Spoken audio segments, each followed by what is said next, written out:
Hey, this is Raul for Bass Musician Magazine, and if you've seen some of my product reviews, you're probably thinking, hey, where's the bass? Because I'm not holding one. What I am looking at today is the Olympus LS-10s linear PCM recorder. Now, this is an interesting little gizmo that I was looking at, and I thought I'd like to get a closer look at this. All of us that have been involved with music at some point have had to record ourselves or needed to record ourselves. When I think back, when I was a child, my mom recorded my voice on a reel-to-reel tape player. As I grew older, I recorded a lot of my writing songs and things like that on a cassette player. And the downside of a lot of that stuff is that now if I want to play it, I don't know that the tape is still intact. I do know that the machine tends to eat the cassettes when I put them in there, and a lot of that's kind of lost. So having a good recording tool that helps you capture these things is I think going to be a very useful thing for those of us that like to develop our music. So that said, this little guy has some, it's like a Swiss Army knife of itty bitty recording thing. It's with the built-in microphones. It has a port so you can use an external mic. It's got a port so you can listen with headphones. It has expanded memory. It's got 2 gigs of built-in memory, but you can use an SD card to get more space for more music. You can put out the files in different formats. You'll see that in the list of the features. It is compatible with PC and Mac. A lot of us, hey, we're driven by Mac, so we need something that will work with our computer system. And it's actually pretty easy to use, kind of once you get it figured out. The little screen shows you how it's got these things organized in like little files. And just plugging it in, you can go, it's got USB, so you can go straight to your computer, and you can lift whatever you've recorded over onto your computer and save it and work with it and do whatever you're going to do. That said, I thought it would be a cool idea to see how it sounded and how that worked. So I just captured a few bits of sound here in my music room, but I thought, I want to put this to a real test. So set out around Portland and Vancouver to do a sound scavenger hunt. And wherever there was any music going on, and maybe some other sounds too, I recorded it so that you could hear how this thing works out in the field, putting it to a real run-through and test of its abilities. So let's play some of those, give you a chance to listen to it, and then we'll share all the rest of the features and things. Check it out.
Now that you've heard me playing a little bit here in my music room on the bass and guitar, I'm going to take you out to one day in Portland, Oregon.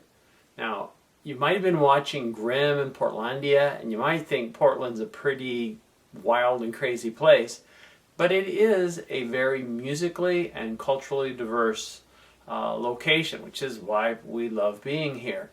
We're going to go out to see the Art of the Pearl. We're going to be down at Saturday's Market, just downtown a little bit, and you're going to catch quite a diversity. Now, the recording that we were doing, the distance that we had from the performers was ranging anywhere between 20 to 30, 40 feet, and it's open air so it's not studio. There was voices around us, there's ambient noise, and you're going to capture how the directionality of these mics worked. It's pretty impressive when you get a chance to listen to what this little guy can do.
Papa says, oh, when I get that boy, I'm gonna stick him in the house of detention.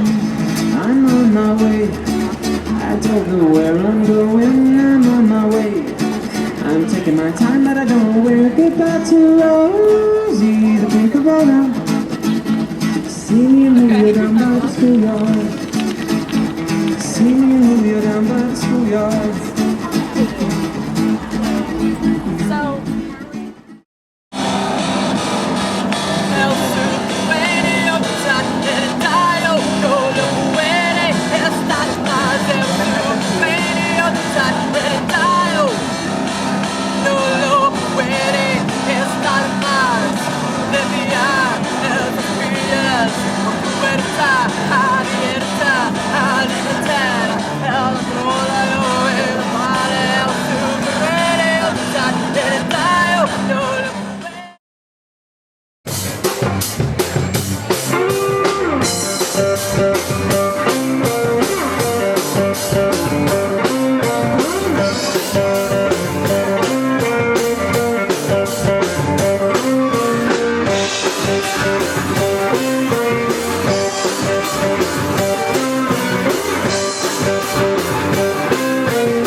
a chance to listen to some of those sound bits, let's talk about some of the features. I'm going to make sure that I post a list of them for you so that you can kind of go through them and get all the details. As you can see, it comes with a strap. It's got little windscreens on the top of this. All kinds of very, very lightweight. It's under 6 ounces total. It does use those AA batteries that I had mentioned before. And this comes with an instruction book that is kind of like a small paperback. So it can be a little daunting when you start reading into it because it seems a little complicated. But once you start kind of playing with it and working with a little book, it's actually pretty easy to use. And again, it can be worked with one hand. It doesn't come with a case, but that is sold separately. You can get a case. And I know there's an accessory package where you can get a handle. It has one of those little screw parts where you can put it on a tripod, or you can hold it with one of those kind of little camera tripod handle kind of things to use it directionally. Kind of makes it look like a phaser or something strange like that. Anyway, this is a pretty useful little tool, and if you are recording sound and working on some of your own tunes or just kind of brainstorming musical ideas, this might be a good way to pick them up and save them so that you can work them out a little more in detail a little later on. So definitely you want to have a closer look at the Olympus LS-10s handheld recorder. I think it's a very good tool for musicians and certainly for us bass players. So don't forget to keep your eyes on future product reviews that we'll be bringing you here from Bass Musician Magazine.